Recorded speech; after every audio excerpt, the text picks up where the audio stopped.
something? Okay. Yeah, I just want to piggyback on what Commander just said. Can you hear me? Okay. Yes. As a young kid, you know, I have small kids also. They love asking questions. And as kids, you have to ask as many questions as you need to, and get the right answer, because you know you're gonna get some good ones, some bad ones. But as you grow older, you're gonna be able to put them into perspective and kind of remember back and say, well, I remember asking this question back then, and I had received that answer for this question, and then I'm asking this question, but the answer for this question is not the correct answer. So my thing to young kids is the more question you ask, the better it is for you as a young kid. And I know a lot of kids sometimes are afraid to ask questions, but remember, you have your teachers, you have your parents, you have siblings, you have people that you trust. Don't be afraid to ask questions. It's never a wrong answer, never wrong questions. You will always get something that's going to actually lead you to the right path, and which will take you to whatever goal you want to put yourself in when you get older. Thank you, Officer Post. Thank you. Somebody else wants to chime in? Who wants to chime in? May I add to that? Go for it. Go for it. Hey, Kayla, little chicken nugget. So I think you say you're 6, right? At 6 years old, I met this woman. Her name is Ruby Bridges. And she made such an impact on how we go to school today. The reason why you can go to school with anybody that looks at like any different race is because Ruby Bridges at 6 was brave enough to go to school and do what she had to do. So what you can do at 6 is you know right from wrong. So when you see wrong, you can stand up for it in your classroom. You can be a leader in your classroom. And you can be brave and be a leader in your household as well. I know you're hiding, but I hope you hear me. I know she hears you, Jordan. She hears you, Mr. Jordan. She's planting those seeds of fruit. I'm sorry, Ashley, what'd you say? I said she hears you. She hears.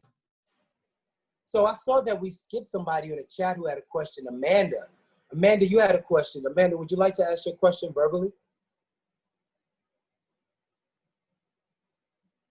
Go ahead, say that. How do you make people around you feel safe? She asked, how do you make people around you feel safe? It's a good question, because I know a lot of us are not feeling safe now. Who would like to take that on?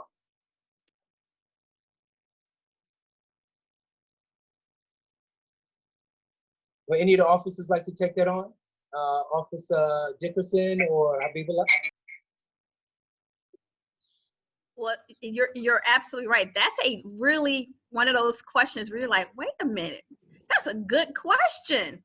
And so I think that building trust is what we're really trying to do, and building trust with the community, building trust in our schools with the children is how you make people feel safe.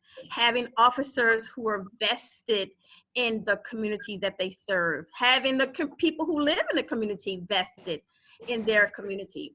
That's how you have engagement. That's how you have a great partnership with the police and the community. And that's how people feel safe. That's what happens. That's what it takes. It's not just the police department to do things, and it's not just, it has to be building that bridge between the community and the police department, and both parties being invested in change and talking and speaking and communicating so that they know that they have each other's back. That's how what I believe will make people feel safe. When you trust the people who work for you, who serving you, and you trust the people that live in your community. Did anybody else want to chime in? Yes, this is Chief Dickerson. I'm sorry, I do apologize. I've been having some technical difficulties here. I wanted to chime in on all of the questions, but I think when I hear the question of how we can make people feel safe, I think about my childhood. I think about the time that everyone in my community looked out for each other. And if I did something wrong, someone else's parents, my friends' parents could actually correct me. And I think that is what we're missing now, is we don't look out for each other enough like we should, and not only depend on the police to do it. And I just want to add this part. I decided to be a police officer when I was 9 years old. I was born in Danville, Virginia. There was only one African-American police officer on the entire police force in Danville. And I said that day when I saw him walking by himself that I was going to be a police officer and be his partner. Well, later my mom moved me to DC, and then I became a police officer in DC. I do believe that we have to be the change that we want to see. I think that regardless of your age, you can make a difference. You can stand up for what's right. And if I can just comment on if you have been assaulted by a police officer, like what do you do? And I echo the commander's comments, but also I want to say my name is Chanel Dickerson. And even if you Google me, Chanel Dickerson, it will give you my cell phone number. You can call me personally, no matter what day or night, to complain on an officer. Because what I want people to do is complain. Because if you never complain about it, then we can never do anything about it. And sometimes people know, and they just tell their friends and their families about a bad interaction with a police officer. But I do know some amazing police officers. And the one thing we all have in common is we do not want a bad police officer on our department. And if we all just stand together and stand up for what's right, I think that we'll all be safe and feel safe. Thank you for that. I see that we have another question coming from Mikael. Mickey, would you mind answering your question verbally? Asking your question verbally. Yes. Hello, I'm Mr. Mickey. I work with the Kennedy Street Freedom School. I would like to hear from majority, if not that all of the officers, if that's possible. If you don't want to, that's fine. But I just want to know, as a police officer, how are you feeling mentally with what's going on in the world right now? I'll actually start that because it is, I'm probably experiencing like mental exhaustion, not only with what's going on in the community, but things that are going on in my personal life. I lost my father to COVID 1 week before George Floyd was murdered. And I told the story to my colleagues that when I watched a video of George Floyd and his back and his head was hurting, those were the same symptoms that I watched my father as he couldn't breathe from COVID and his organs started to shut down and he passed away.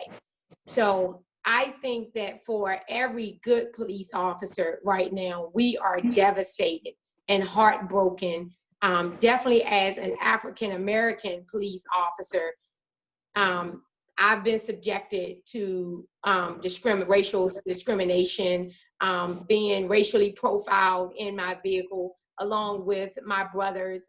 So I feel it. I feel like it happened to someone in my family. I'm still proud to wear this uniform. I know that I signed up for this job because I really want to make a difference. And people deserve someone like me to be the voice for the voiceless and to stand up for them. But I have to admit that we are human. And if you cut me, I will bleed.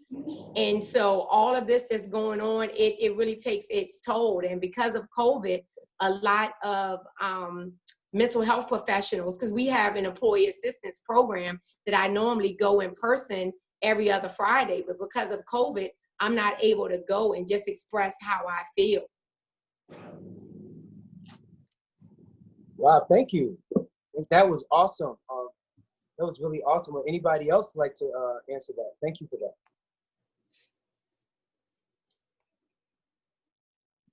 So I will say, I have some days I want to cry.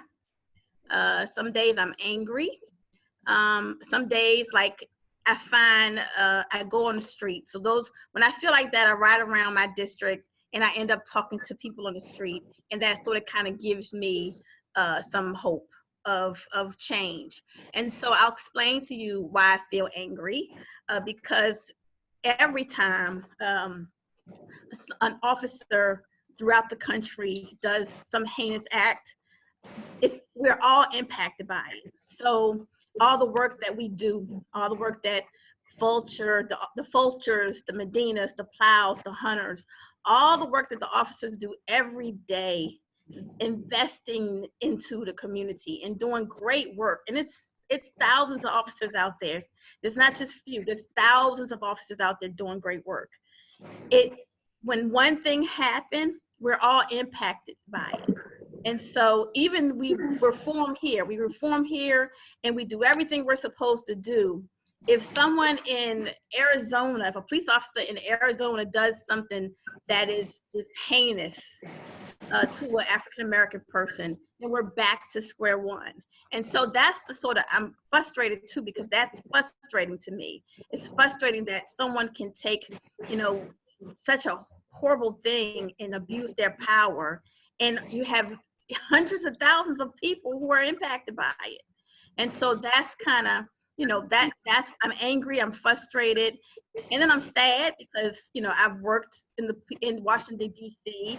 for 25 and a half years. And it seems like all of the work that I've done have been reduced to, the stuff that's going on and the murder of George Floyd, because we're all now looked at as horrible people. And we are human, I like to dance. I can't really dance well, but I like to dance. I like to do normal stuff that everybody else likes to do. And so, there's some hesitation, as far as when you talk to people, do they really want to talk to the police? Do they trust you? So you have to start all over again. It's almost like it's almost like you pass to the 5th grade and then something happens. You got to go all the way back to the 1st grade. And that's how it feels to us. It's having to repeat it all over again to try to build back up this trust in the community. So that's how I feel. Thank you. Would any other officer like to answer that? Yeah, I'll say something. From the heart. Okay. Officer Fulcher. Go ahead, Officer Fulcher. I'm hurt. It's hurtful. That's not who we are. As police officers, we have a high standard. It's unfortunate that one incident occurred and we're put in one basket as a whole. What hurts so much is that citizens that we deal with on a daily basis know that that's not who we are, but because of that negative image, put us there with them.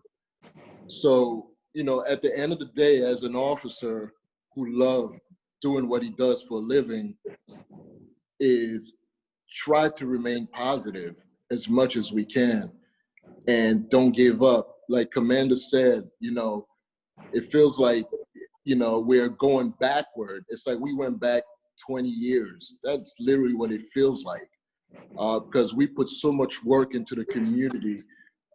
We've done so much work into connecting with the citizens of Ward 7 and so forth. I mean, it hurts. I mean, as an officer, I'm gonna tell you right now, it hurts. Coming to work every day, telling, our coworkers when we sit among each other, telling each other, where do we go from there? What do we do? How do we even approach this now? How are we even gonna be able to talk to the citizens? How are we gonna try to gain that trust? But, we have to keep reminding ourselves that, we're not those police officers. We are who we are. We are the Metropolitan Police Department. We are 6D. I am who I am, and I'm not gonna change for anybody. So I know for a fact that when we go out there, we'll get a lot of negativities thrown at us, but at the end of the day, we have to remain strong.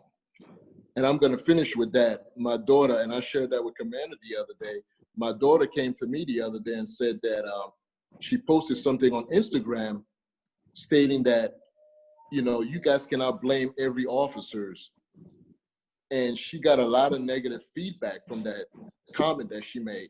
So when I came home, sat down, and she told me what happened, you know, she came to me and she told me, well, Daddy, I know who I have, and I know what I have, and I know who you are, and I know who you work with. You are not like that. That literally put a smile in my face. So with that being said, being judged as a whole, you know, it's not fair. Unfortunately, sometimes life is not fair, and you got to deal with certain things. But I always remain positive, and I know we're going to bounce back. It's going to be tough, but we're going to do it because we remain strong here in 6D.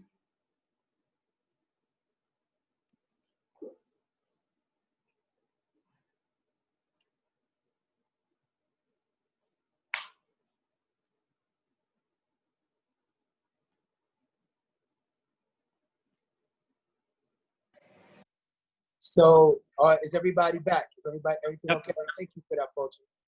Yes, I'm Can here. I say something real quick? Yeah, please add in.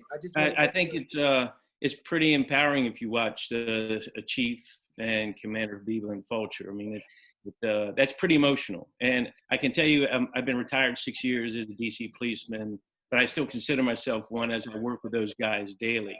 And I've seen some pretty heinous acts of violence in my career, but the George Floyd video, for even me, I can't watch it. I've seen still photos, which are enough for me. And if Mickey, I think what I would say is right now, I'm ashamed.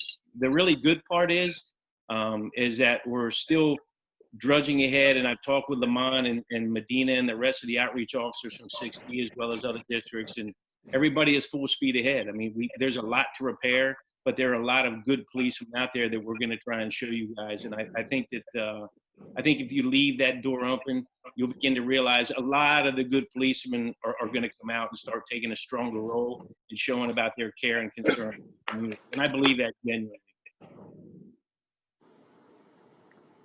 Thank you. Thank you very much, Joe. Anybody else want to tackle that? Officer Medina, I know that you were up next. Is he on the line still? I don't think he's on. Okay, he might. He was telling me he wanted to ask a question. I want to know if Elijah is still on, because Elijah had raised his hand while people were talking, and I want to give Elijah a chance to ask a question. Elijah, are you there?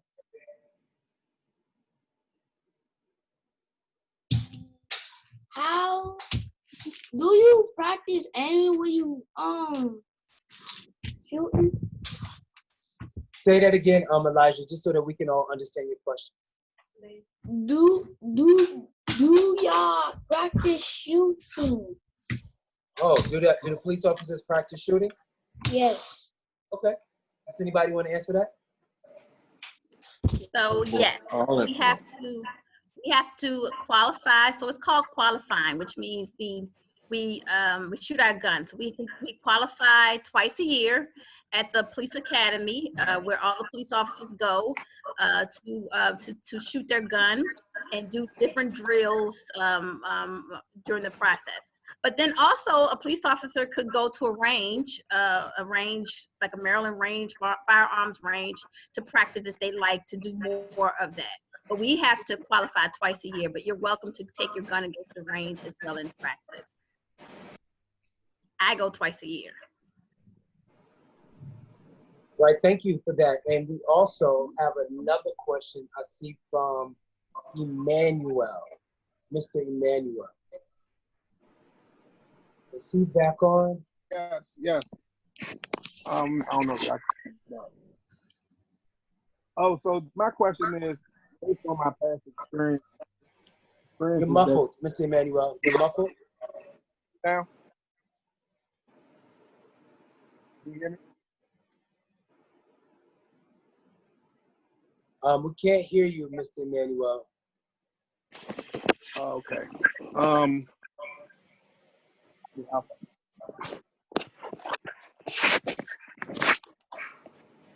How about now?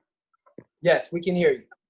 Okay, so based on my past experience, most of the times when the interactions with officers become negative, it seems like that they're scared. And I know officers sometimes see the worst situations. I just want to know, like, is there a process for removing officers that just may not have the capacity for the job before they injure someone? Anybody want to take that on? So, it sounds like you're talking about just recognizing cowardice. So we do have in our policy about cowardice, meaning you're too cowardly to do certain things. And there have been people in the past who have either been removed and or resigned because of things that we recognize as cowardice, because that's basically what it is, meaning that they're so scared of what's going on that they put themselves in jeopardy as well as other people in jeopardy. And so we do have a mechanism that weed those people out and so that they're removed from the police department. And the other thing, Emmanuel, is as the officers go through training and they're on the street, they also do, after they get out of the academy, let's say they haven't been exposed to real life scenarios or seen death and violence in the street, they go through an in-service training period with the training officer as well. So that's kind of how to mentor some people out. And the reality is some people that want to be the police, they just realize they're not cut out for it. And for those officers that are exposed to trauma or let's say involved in a critical incident, and we have an employee assistance program too, because we have to make sure we keep checking on the mental welfare of our police officers as well. And I think we're seeing with the suicide rates in police officers nationwide that a lot of officers are experiencing PTSD or post-traumatic stress disorder as well because they're exposed to so many violent situations on the street. So there's a number of tools to either get them help or we can help. Thank you. All right. Before I read our next question, I see we have another question that just came in. I saw that Tia Ellis is on board, and Tia Ellis is working with the community division at the 6th District. Tia, won't you tell them about a little what you've been doing? Are you still on, Tia? Yes, I'm on. Hello, Okay. everyone.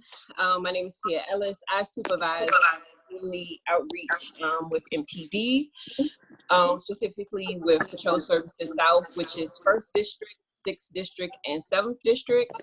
And I work with Officer Forcher, Officer Medina, Chief Dickerson, Commander Habibullah, as well as former Chief Burke, who's on the line as well.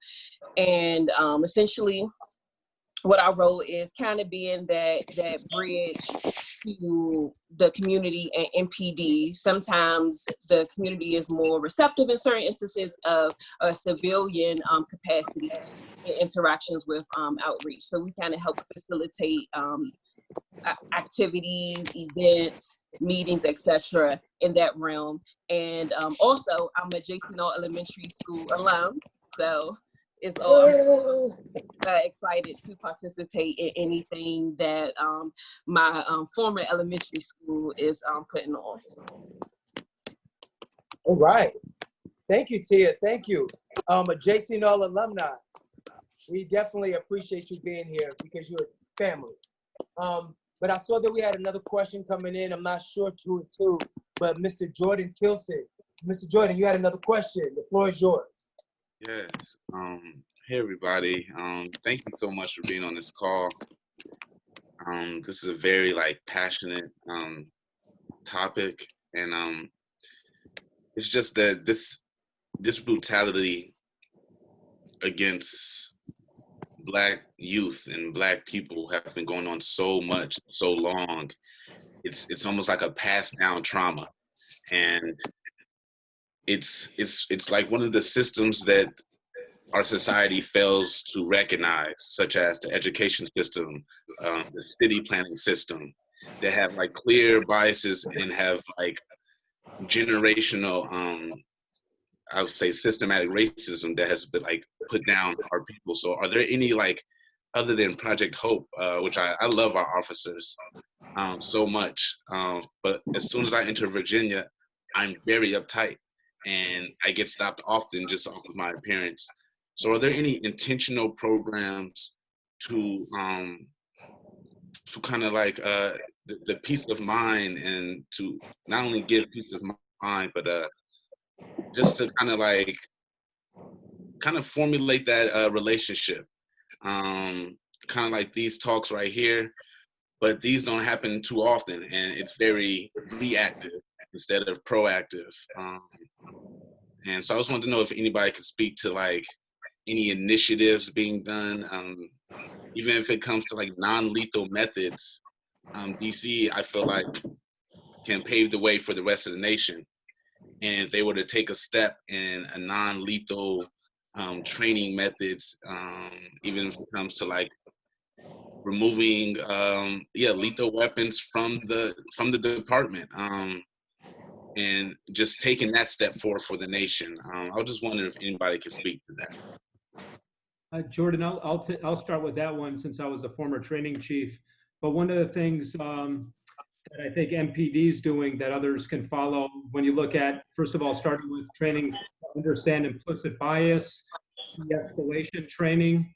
Also, we MPD officers go through both the Holocaust Memorial Museum to discuss policing in a democratic society, and also having the National Museum of African American History and Culture to take officers through to understand the civil rights experience many agencies don't have. So I think, you know, can benchmark our policies. I know if you've seen some of the 8 can't wait policies, whether it's banning chokehold, some of the things that MPD's had in place for years, agencies can start with benchmarking those best practices. And maybe we could video some of these trainings. A lot of police agencies around the country use some sort of learning management system so it can be online. And maybe some of the best practices that we're using here in DC can be implemented in other places. Because I hate to tell you, Jordan, you know, as much as I'm happy in many ways to see all the good work that MPD is doing and the good people here on the screen, when you think about American law enforcement, there's about 18,000 police departments in the country. 75% of those agencies have less than 50 people. So as much as MPD might be doing, there might be some, you know, 30-person police department in a jurisdiction that's, you know, predominantly white and a majority Black or minority community that don't have those policies in place. So I still think there's a lot of national work to do. Okay, thank you. Anybody else want to take a shot at Mr. Jordan? Yeah, this is Danny. I was going to say something from Code 3. You know, this piggyback on Jordan saying he loves Project Hope. You know, so one of the things that at Code 3 we've talked about is, you know, trying to refine the program and package it where we might be able to offer it to other jurisdictions. And JC Knowles is our proof and concept, you know, all the way of what a program like that can do. And so that's one of the things that Joe, who I think you know Joe from Project Hope, who's the executive director, and Dale Sutherland, who's a founder. That's one of the visions they have, is to try to take this and package it so that we can go to some of these other jurisdictions. And actually, you know, Joe and I were just talking about this on the phone yesterday.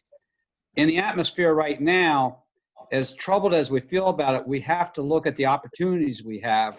And we were saying, you know, now's the time these other agencies may say, hey, show us what you're doing. Tell us about it. You know, how can we do this? So you may find us calling on you guys to be our cheerleaders, and when we kind of take that out there to other people. And then, you know, there's other programs. For example, Youth and Family Services Division, they have this program called Youth Creating Change. And it's a cohort that they have, I think, 3 times a year, where they bring youth from like Ward 7, Ward 8, Ward 5, and they pick certain ones, and they end up having like, maybe I think about 25, I don't even know the number, but they have a certain amount of young people from about, I think about 15. Commander Hickson, tell me if I'm wrong. He was my commander, just so y'all know, that's my mentor. And so, but they have this program where they talk about how to bridge police relations with young children. And a lot of them go off, they're already off in college, but they changed the perception of policing. And so we try to do stuff like that with children who are leaders in the community. And leaders doesn't necessarily have to be a person who is doing immaculate work. It could be someone who we know that maybe getting in trouble, but they're a leader. And so we'll try to bring them into the fold and sort of kind of change their thought process so that they can be successful functioning adults. And so there are many different programs that MPD sponsors with as it relates to the youth to try to create that bridge. Because really, the youth is if you can kind of get the youth on board and make them see how big and bold the world is and all the things they can do. The sky's the limit, and you'll change some of these relationships that happens between police and African American people. And I'll piggyback a little bit on what Commander Habibullah is just saying with the youth creating change. And actually, Chief Dickerson's on the call too. She also was at one time the Commander of Youth and Family Services. But it's everything's a two-way street. And the nice things about that program in particular is that it's not only changing the youth's outlook toward the police, but we're also trying to influence the police outlook toward the youth. And so one of the things in that program we always try to do is, in addition to the Fulcher and Medinas of the world, we would try to pull in, just for the length of the cohort, a regular patrol officer who doesn't do community things, on the regular. Because at the end of the program, what we really wanted was we want the youth to go back to their neighborhood and say, hey, all those guys aren't so bad. But we also want the police officer to go back to the station, be in the locker room, getting dressed, and be able to talk to people and say, hey, those guys that hang down on the corner of whatever intersection. Hey, I got to know some of those guys. They're okay, because it all goes back to just finding out what we have in common, not what we have separate, and kind of building from that. And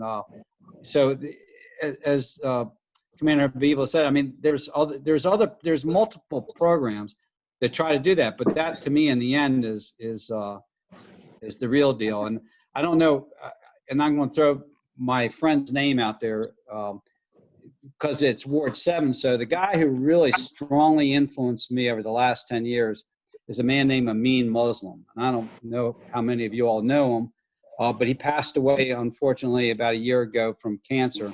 But Amin was a community activist. He was a returned citizen. I mean, I'm not talking out of school on him. He would happily tell a story. He served 16 years in a federal penitentiary, and he came home and he tried to change his neighborhood, and he did everything positive, and he had a great influence on me. But one of the things he and I often talked about is that if people just talk to each other, we used to talk about this thing, we called it common ground, that you just got to find that one little thing that you got in common, and you got to start building from that. And I think we got to kind of push that idea out there more. I mean, I can give you countless examples of over the years before I retired from the police department where that came into play every day, that if we could just encourage people to talk to each other, that you wouldn't have some of the conflicts you have, which I think this type of a forum is great. And I do think we should do more of it, and not just after an incident.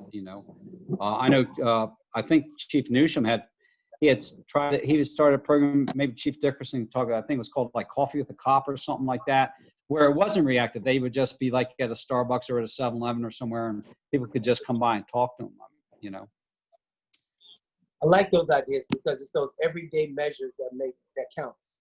It's not always the big grand CNN special, but it's those daily conversations that we have on the street and in Starbucks. Got a question. Yeah. Before you intervene, Duchette, Elijah was next, and I wanted to give the floor to Elijah. And then if you could just type your question in a box, I'll put you in line because we have 3 people after Elijah. Elijah, your question is next. What state is that in? We're all in DC, Elijah. Everybody's in DC. Is that your question? Yes. All right, thank you. I'm glad I was able to help you. The next person who was on the list was Mr. O. Mr. O is a former coordinator at JC Knoll, and he texted in that he had a question. Mr. O? And then KD was after him. Oh, yeah. Thank you, Mr. Geddes, and thank you to all of the officers who are on this call. I think this is just a powerful powerful experience to listen into the different perspectives. And I wanted to add in just some feedback to some of what I've heard so far, specifically around the George Floyd incident. You know, I think to some extent George Floyd's murder has been seen as something that is eradicating or eliminating a lot of the goodwill that the police have been working to develop in these communities. But I find myself having to balance that with the historic nature of the issue that we're talking about. The historic, and we're talking about decades old issues of police brutality. Some of this precedes all of us even being born. You know, decades of a loss of trust between, you know, young men in a community and the officers who they see. There's a lack of trust there. It has its own history. And the legacy of mass incarceration, which is connected to policing and law enforcement. And just as a person of color, I just wanted to know to what extent officers have been willing to get out of their comfort zone before this incident occurred. We've had countless other examples of community outrage, and it just seems that things have reached a boiling point, and it seems to be an avoidable boiling point, given that it did require us to get out of our comfort zone, kind of like we're doing right now, and to have these difficult conversations. I just wanted to throw that in there. And a question that I have, and I would love to hear some comments on, is what you all would say the role of the police union has been in influencing change and bringing about a higher standard for police officers. I just heard Elijah ask a question about whether officers are trained in shooting, and it always confused me to wonder why officers shoot to kill in a lot of these cases, and they don't shoot to either disarm or shoot to maim, but it's usually to kill, and that seems to be a question for me. But I wanted to know if you all could speak to what is the role of the police union in all of this. What we have seen is gradual militarization of the police in the United States. Is there something that's being done to reverse that tide so we're not living in a community where we all feel oppressed, and rather than feel like we're in partnership with the officers?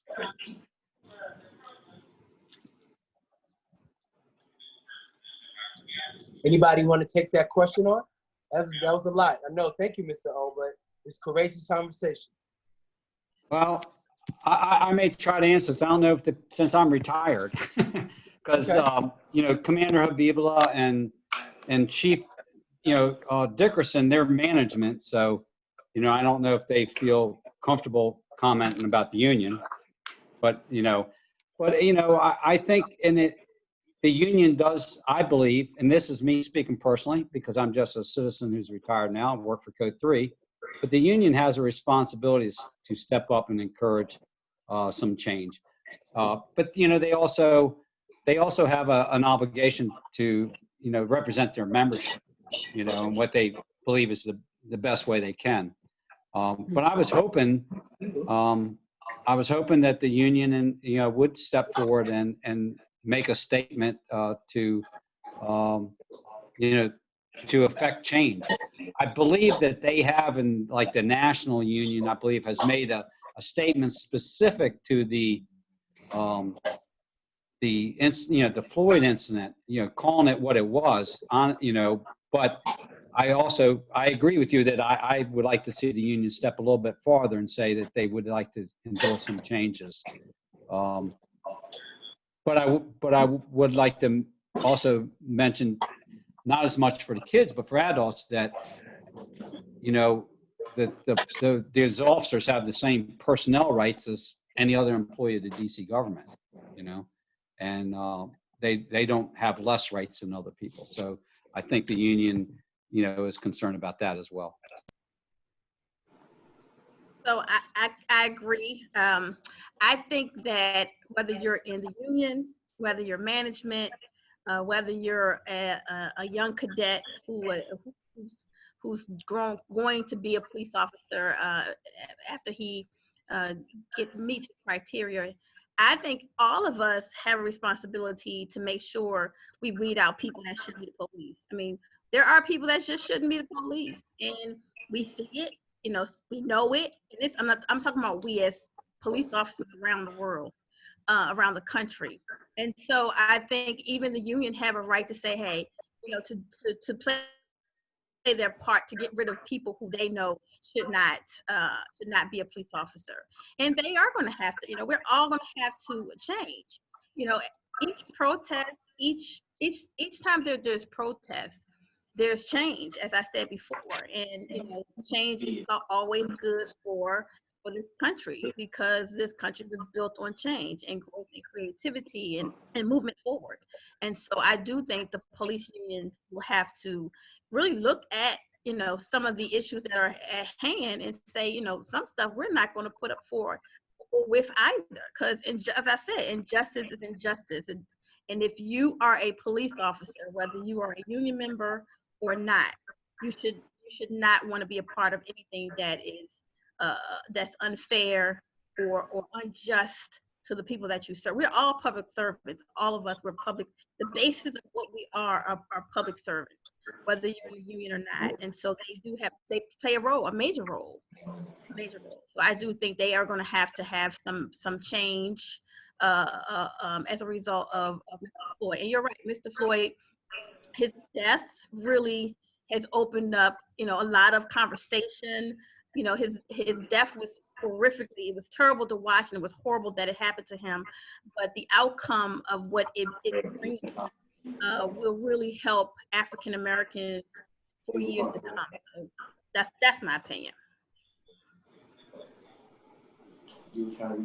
Thank you for that, Commander Abibullah. That, of course, your insight is just right on point. If no one else has anything to say, we have about 3 more questions, and I'm going to allow that to wrap this session up. So I believe our next question came from Anita Ellis. Miss Ellis, do you still want to ask your question verbally? Afterwards, it will be KD, and then we'll have one final question. Hi, this is Miss Ellis. Can you hear me? Yes, we can, Miss Ellis. Okay, I guess I should let everyone know that Tia Ellis is my daughter, and I am a former JC Null student myself. I would like to know, what advice would you give to the youth and the adults as Black officers to heal the community during time of protest and unrest?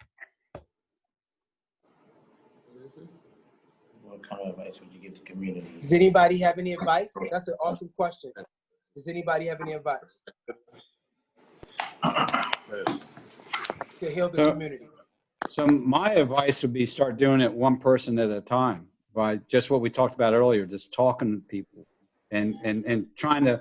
And so, you know, when we you know, Chief Burke talked earlier about how, you know, the police department, they train about implicit bias and understanding what it is and how to deal with it. And the number one thing we tell people for that is that you have to look at everybody as an individual human. They're all human first.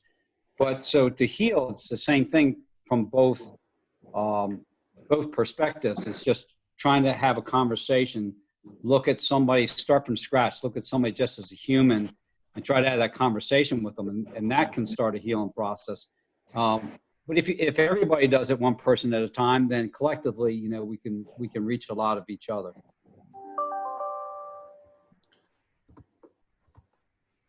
So I think that, you know, so when I'm out and about and I'm not in my uniform and I see police officers, I wave, I speak, I blow the horn, just to encourage them that, you know, I see them.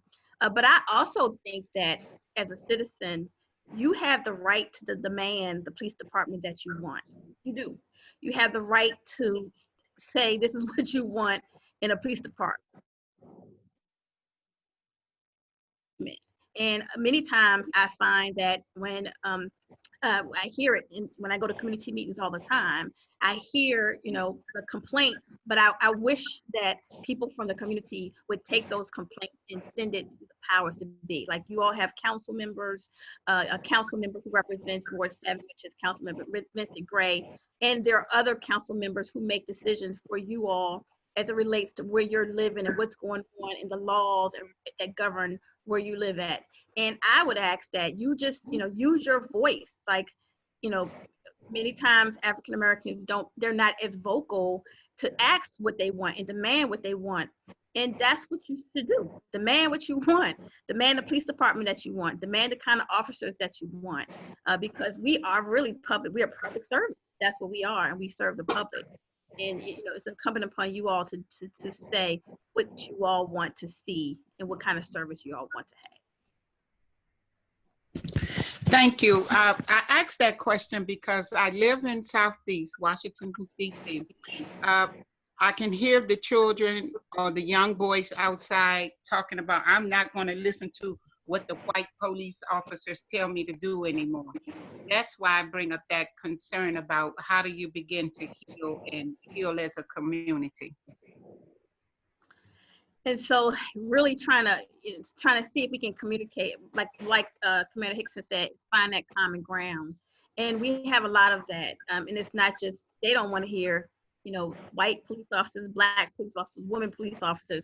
They're at the point that they don't want to hear from us at all. And that's what we were talking about, is that we really have to start from baby steps. Like we took 20 steps backwards, and we have to start from baby steps and just having a conversation. Hey, I always say, hey fellas, how's everybody? That's the first thing. And sometimes I may say, please, it's not safe around here, but be careful. I want y'all to be careful. And so those type of opening statements is how people trust you. Because really, I don't want anybody to get hurt. I don't want, gun violence plays out a lot over in Ward 7 and Ward 8. And so I think when you have those when people know that you care about them, I think that ends up starting that whole dialect where they would listen to you. And it has to be a lot of them knowing that we care. And those are just simple, good morning, how you doing? Those are just simple things that we were taught as kids when we communicate with each other. And I think it's going to be a long haul, but I think it's worth it in the end. And it has to happen because we have to learn how to communicate better so that people won't say that. I'm not going to talk to nobody. I'm not going to do, because really that's not going to help your community at all. It's not going to help any of us if people just say they don't want to listen to anything. I think society. We're just at the point where this is new ground for everybody, but we make it a point in the Black Lives Matter movement to say that those people who are not of color, that it's important that they're not silent, that they speak up on our behalf to others. And the same goes with the police. For those of us who interact with the police who are not the police, it's important that we're not silent. And this is an attempt for us not to be silent. Ms. Ellis, this is an attempt for you not to be silent. Like, we have to speak to those young people and say, it is still important for us to have the police, because in our society, they're a very much important part of it. And they're a part of our community. They are mentors, they're fathers, they're brothers, they're sisters, daughters, and just like anybody else. And so for us to put the police officers as this them or they does a disservice to our community. I know we had another question, and I wanted to start to wrap this courageous conversation up, but dare say that this does not have to be the last one.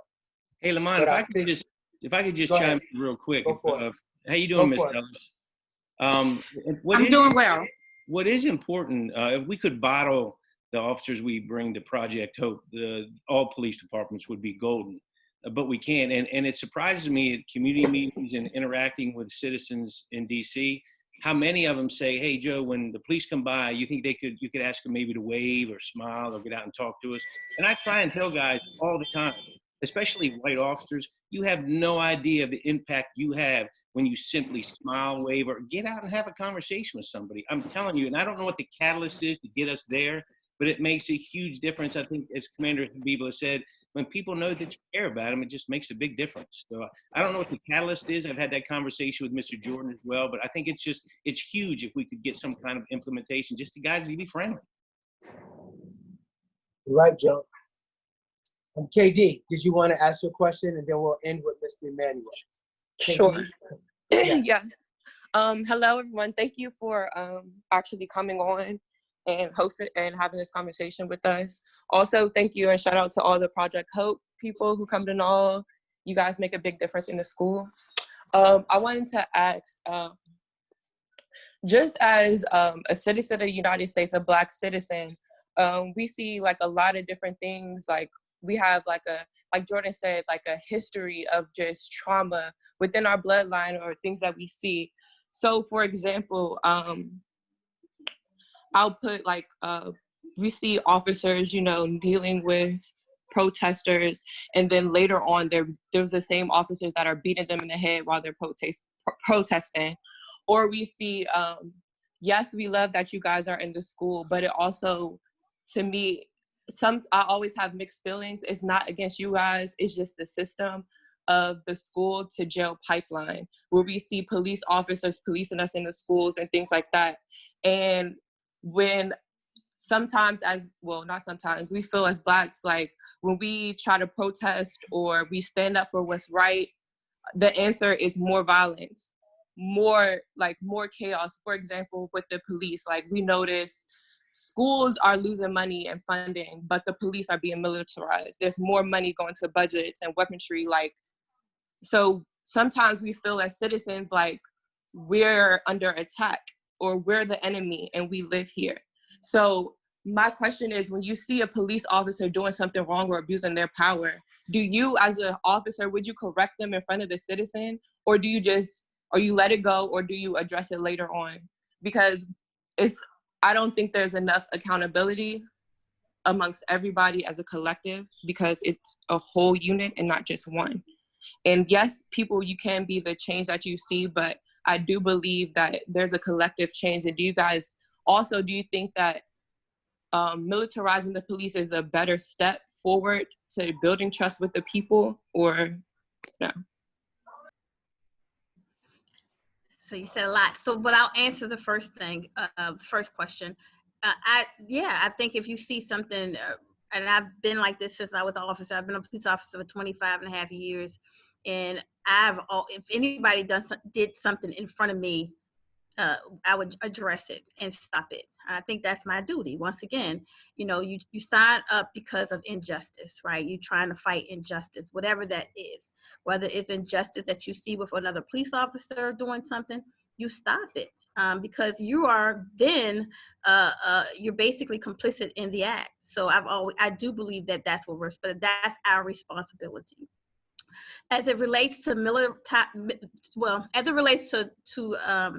police officers in the school, what has happened over the last, several years, there has been, massive school shootings where we have active shooters in school. And that's one of the reasons why, not just one of the reasons, because I think there's always been officer friendly, and there's always been a police officer assigned to a school since I was a kid. And I was born in the 70s. And so I think when I was a kid and I saw the police in the school, it was always it wasn't negative. It was always like, hi, officer friendly. It was someone that you thought you could trust. And so I think it goes back to trusting police officers, not necessarily them not being in the school, because as you know, there are a lot of trauma that happens to our young children, and sometimes they go to the police officer in their schools that they trust because they see them every day. They have great rapport. Some of our school resource officers are also basketball coaches and cheerleader coaches, and so we really pick the type of officer to go into school that isn't a militarized officer, that really care about kids and want to make a difference in the children's life. And that's sort of been the model, I believe, through many of the schools, is that model of police officers being in the school to sort of aid and offer a resource in the school. So, and then the next question that you said was the militarizing of the police department as it relates to the budget. So I don't really kind of want to get into how the budget is and the request, but I'll go back to my original statement, which is, as a citizen of the District of Columbia, you have the right to voice what you think the money should be spent on as it relates to the budget. I don't think that we cannot have police because there's stuff going on in the city with that you need the police. So I don't know that we can really just say, okay, we don't need we don't need the police in certain areas, things like that. I just think that you all, as a citizen, you have the right to say, hey, this is not what I want, and then even hear why do people make the decisions. I would encourage you to do a ride along so you can see what happens when police officers are out and about, because I think sometimes we see certain things but we don't understand the background to situations. And so I think every person who really would like to get down to the crux of policing to go on a regular ride along. The ride along is when you can go and with the police officer on his duty, and you can sit and watch as an observer to how he interacts or what the calls are about and things of that nature.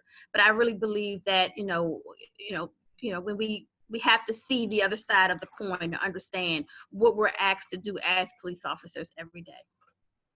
Hey, I wasn't speaking on like completely abolishing police. I was speaking on more so the weaponry used for everyday citizens. For example, citizens that are going out to protest. Like I been around it, witnessed it myself, where there's tanks, there's big AKs, you know what I mean? And that's scary because we live here and we're just trying to express our constitutional rights. And I feel like it's a violation if I have to, you know what I mean? If I have to see a gun pointed at me because I'm standing up for what I believe is progressive and what is right for not only me, but the entire country. Absolutely. The Metropolitan Police Department, we have always been present for people to have peaceful protests. This is the nation's capital. I mean, there are people that come to protest every day about every topic that you can imagine. So I talked to some of my officers who were involved in a protest over since June, and they were even like intimidated by some of the tanks and things that they saw, and that is really the military. And so so yes, I do agree with when we're having peaceful protests, people should have the ability to do that without guns being drawn, pointed, things of that nature, because it's peaceful. And this is the nation's capital, and you have the right as a citizen of the United States of America to peacefully protest your views. Thank you.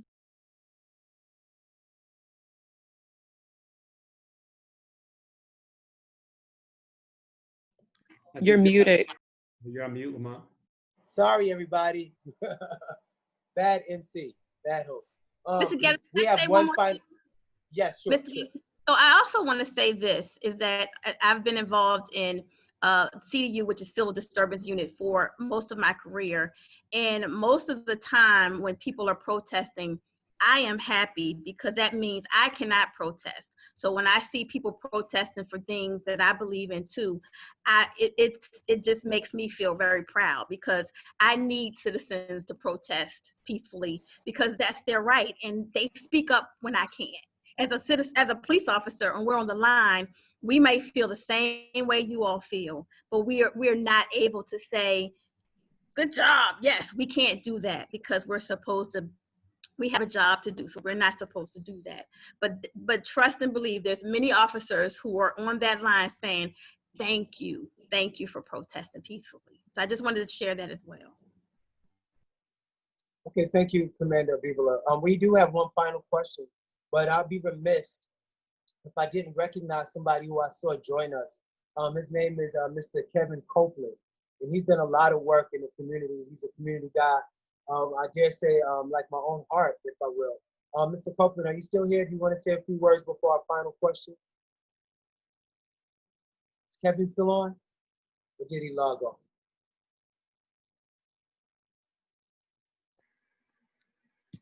There you go. Okay, Kev.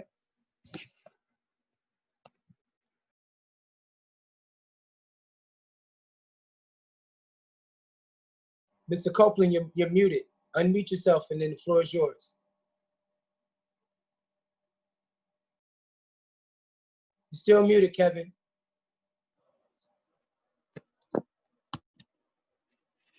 Go for it.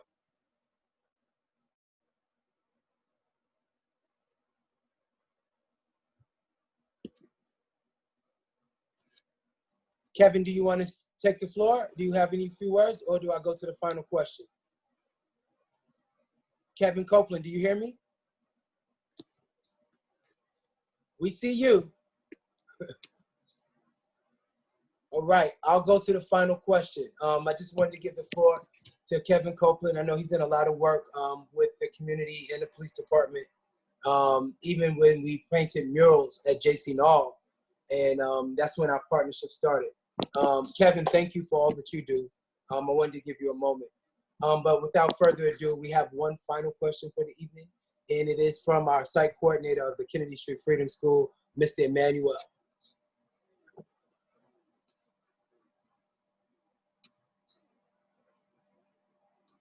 You're muted. All right, can you hear me? Okay, so I have the honor of working at elementary schools and with Freedom School, working with elementary age scholars, and also working in the high school as a dean at Cesar Chavez full time. And we do have SRO officers, which are the student resource officer. One officer in particular, Officer Day, I think it's Brittany Day. She has an excellent rapport with the kids, high school kids, like I've never seen an officer have before, where she knows everything. She'll text us sometimes during the day and say, hey, did you know this was happening? Do you know this going on? And my main thing I want to say, is there a way that we can get more programs like SROs? I know that's through the district, but Project Hope to get into high schools where this culture of not liking the police gets solidified once they're in high school, between that 9th grade, 12th grade, teenage age. And that's when it's a lot harder to reverse those bias that they get for officers. And I don't see that. I don't see a lot of officers besides the SROs in the building, and the small amount of time that they're in the building, because they have to go to so many different schools. But I think it's very important that those scholars at that age that are actually in the community, that are doing good things and not so good things in the community, have a chance to develop relationships. And even, I don't know if this is an option, like maybe one day a week when an officer are off duty, or offer an incentive that they can come into schools and just, walk around and talk. They don't have to serve as any type of support, but just creating the relationships where everyone know their name. Back to Officer Day, I've seen scholars call her and ask for something to eat or get rides. It's crazy, because it's not, she doesn't get the same hate as other officers. They actually love her, and I've never seen anyone disrespect her while out there. And if you know where Cesar Chavez is at, you know that it's in the mix. And those kids, it's a rough area over there. So the respect that she get just by being on the ground and being in the mix is commendable. And my second part of my question, the first part was, can we get more programs in high schools? And the second part of the question or the statement is, I think that it's a culture that we didn't really address. Like, we have officers like the ones that's on the call and the ones that make it their business to be in the schools that everyone get to know, love, and respect. And we know that they don't have no harm towards us. They're doing their job. They're good people. And then we have another culture of officers where when they're out in the neighborhoods, I grew up in the neighborhood. We had an officer that everybody was completely terrified of. He since was arrested because he was really he was really a bad guy. But it's just a culture of police that are not good. And just how is that being addressed? That culture that doesn't get talked about, that's really low key. Like, what are the steps that could be taken? I know reporting this is a big thing, but I don't know. I just think that culture should be addressed as well. That it's also you guys, and then it's another side for anything. Yeah. Yeah, so I call them bravado officers. They're bravado. So yeah, we recognize that we do have that. But so one of the systems that I think that works really well is that every time an officer use any type of force, non-lethal force or lethal force, I have to watch the videos. So if it's non-lethal force, meaning if they handcuff somebody and they have some type of hand controls and the person is injured, I have to look at every video that's involved in that. And so that really helps because I'm the person that sees it and may say, oh, this is a pattern of behavior that we need to address. Or this is a pattern of behavior that maybe they need more training, or maybe they need exposure, or maybe they need certain things. And so if it gets through my hands, then it goes to another tier, which is, my chief. She looks at it. Chief Dickerson looks at those cases as well. So I think there's different, there's levels of checks and balances where we kind of can see, especially with the body-worn camera. The body-worn camera videos have helped us immensely with kind of whittling down those officers who have that bravado, that arrogance, that because humility is what you really need to be a police officer. That's why Brittany Day is so extremely successful, because she's humble herself. She's really good. And so we don't want officers who have bravado and arrogance on our police department. Recognizing there are some, but we have a system that we whittle those out and we address it, so that won't happen. As well as, you all have, and I say this as citizens of the District of Columbia, you all have different options to make a complaint. You can email, you can, actually make a formal complaint in the station. You can, contact the Office of Police Complaints to sort of kind of help when you find officers that are not working within that context of what they're supposed to do, what they're abusing their power. So that, those are the things that we have. Of course, we're dealing with humans, right? Everybody is different, right? So, just as you have, I hate to say this because this is so cliche, but just as you have, every person in every profession, you're going to have some great doctors and you're going to have some not so great doctors.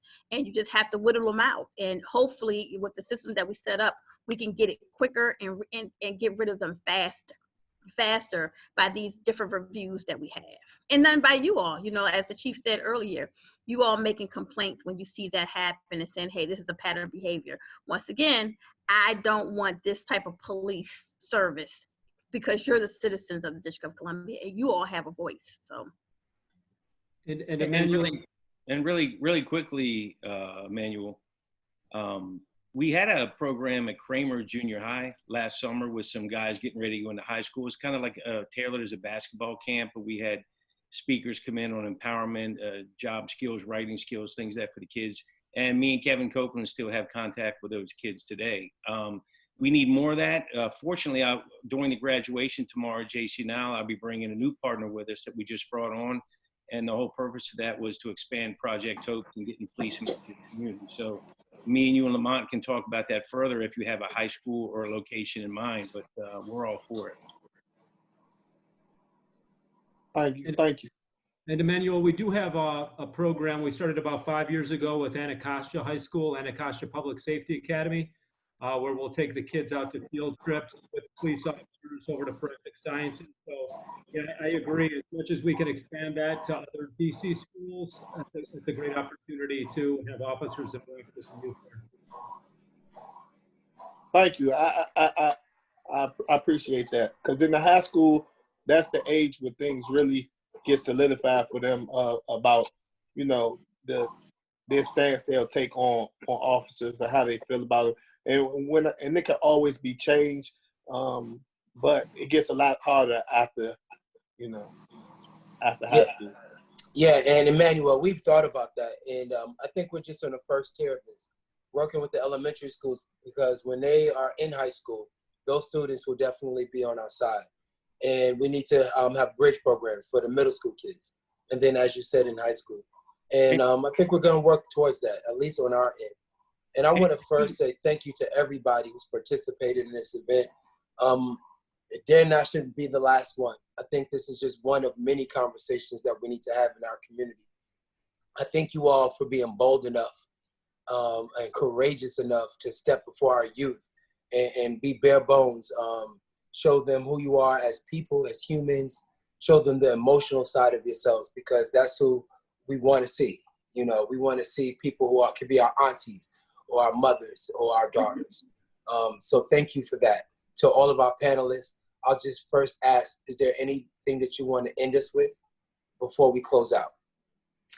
Yes, I would like to end with, and just probably answer part of his question about changing the culture of policing. I believe as a leader of a major city police department, I think that I have a responsibility to, first of all, acknowledge, because I think you can't fix a problem until you acknowledge that there is a problem.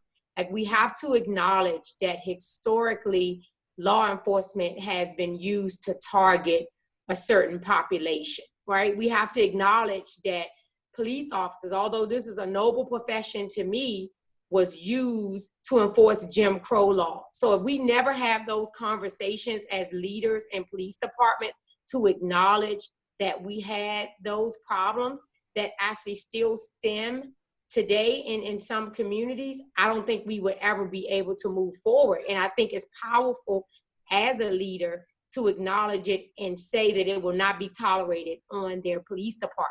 Because if we try to act like, and we see what's going on in police departments all over the country, is because people turn a blind eye. And I always like to say that either your head is in a cloud or in the sand, right? But either way, you cannot escape this with plausible deniability, and demand that your officer treat everyone with respect. And we're all human beings. There's no dividing line. When I take off this uniform and I get in my car and drive off, you know, I am a human being. I am a citizen, and I should be treated with respect by the police officers that I interact with, and I just expect the same thing. So I think that talking about being the change that you want to see, I think that if we all made an impact with one person, look how many people we could help. It's just a change of one. So thank you so much for having me on the panel. Thank you. Is there anybody else who would like to end with some words? Thank you for that. Joe, would you like to give the final remarks? No, thank you for the conversation. And just to Emmanuel, Project Hope is geared towards kids, but even at the Freedom School, if you remember, one of our officers from 5D had a relative that passed. And we have about 10 moms that are present each week, and they took it upon themselves to get a condolence card for her after a relative passed. And you don't do that for people that you don't care about. So the message resonates. I mean, we can get these policemen with the right attitude out there, the message will resonate, and I think we're going to get better. And on that note, everybody, I want to say thank you for chiming in. This was a very productive conversation in the community, and we did get a chance to record it. So we'll be able to watch it and share it with those who have not seen it. Thank you to all our officers. Thank you to all of our youth. And most definitely, thank you to my staff. Everyone have a pleasurable evening. Okay. Have a good one. Thank you. Bye.